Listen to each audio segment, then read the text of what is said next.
Hey guys, let's get more news about Lakers, but first, don't forget to subscribe to the channel and leave a like. LeBron James makes big change in his relationship with Lakers, report. The Los Angeles Lakers will not get any help from LeBron James in building out their roster around Luka Doncic, their new face of the franchise for the next decade.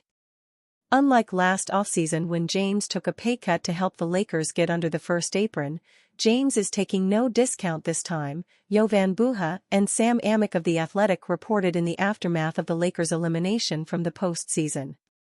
James agreed to cut about $2.7 million from his salary for this season to help the Lakers gain flexibility to build out a roster around him and Anthony Davis back then.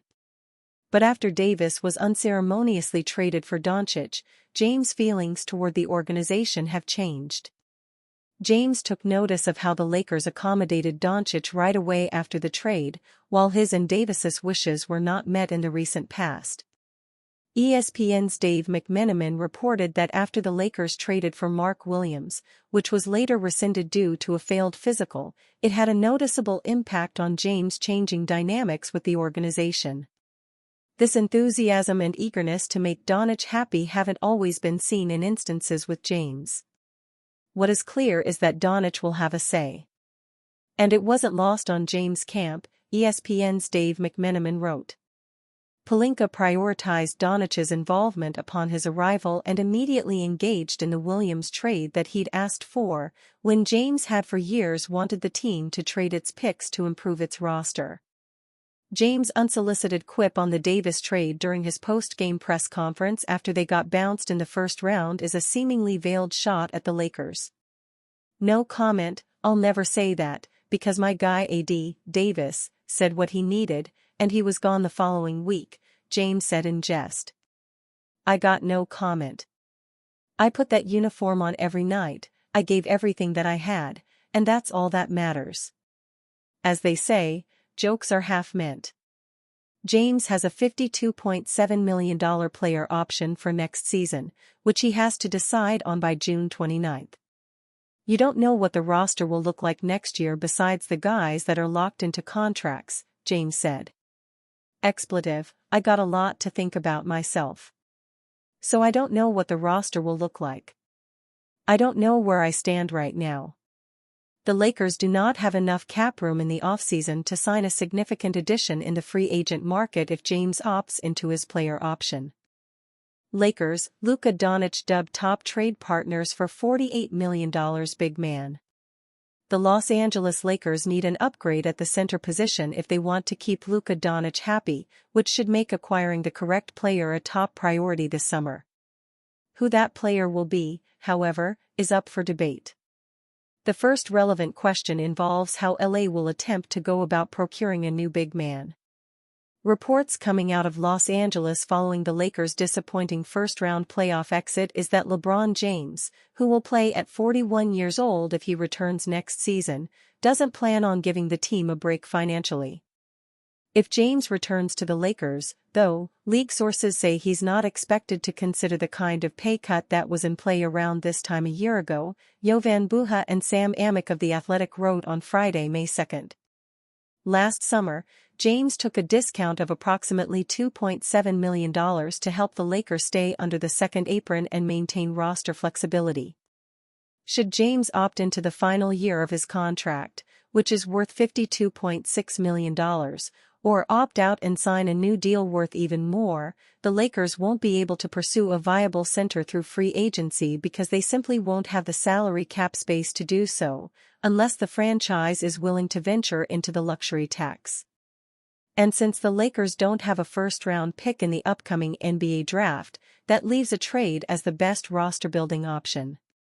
There are a handful of names that might make sense, including that of Portland Trail Blazers center Robert Williams III, who ESPN's Kevin Pelton pitched for LA on the Friday, May 2 edition of the Brian Windhorst and the Hoop Collective podcast. Williams wasn't the only player Pelton and fellow hosts Windhorst and Tim McMahon mentioned as a front-court trade candidate for the Lakers, but he was the most cost-effective.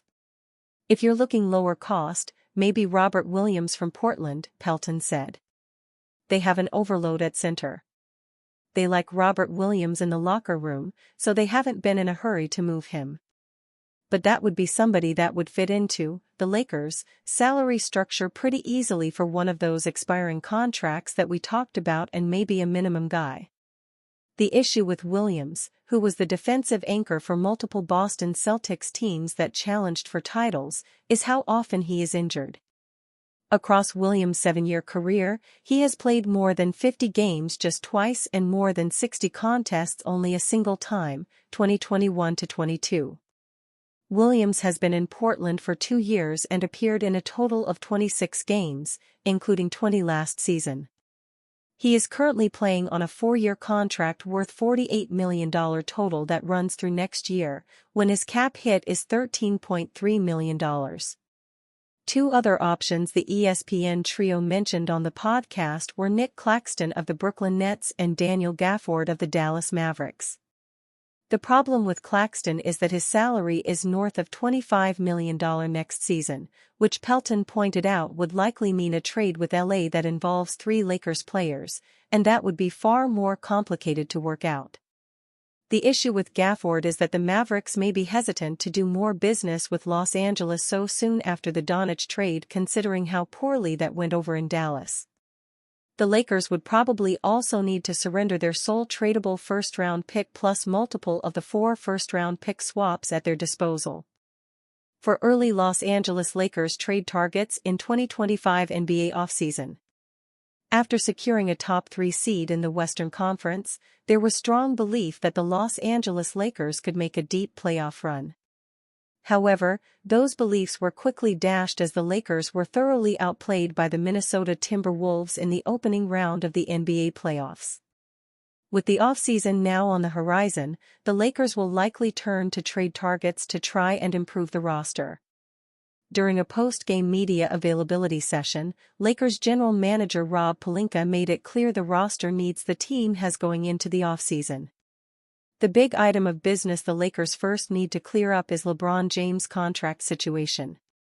Following the Lakers' playoff exit, James was non-committal in terms of what his career plans are after this season. But assuming James does end up re-signing, that would leave the Lakers with little free agent options available.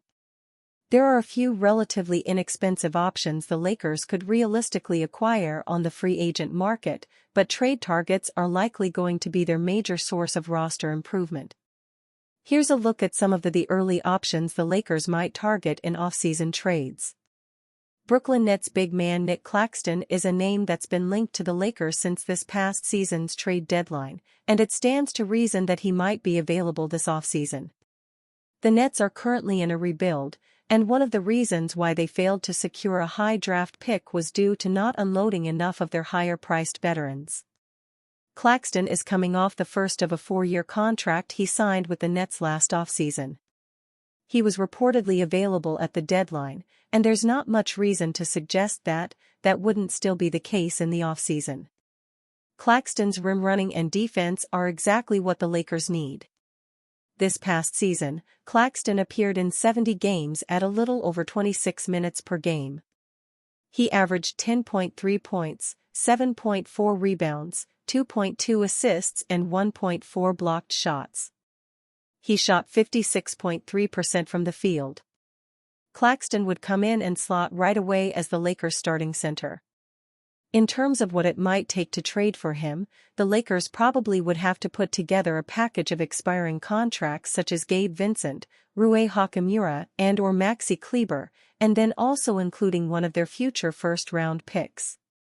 And you fan? What do you think about Nick Claxton's situation? Write to us in the comments.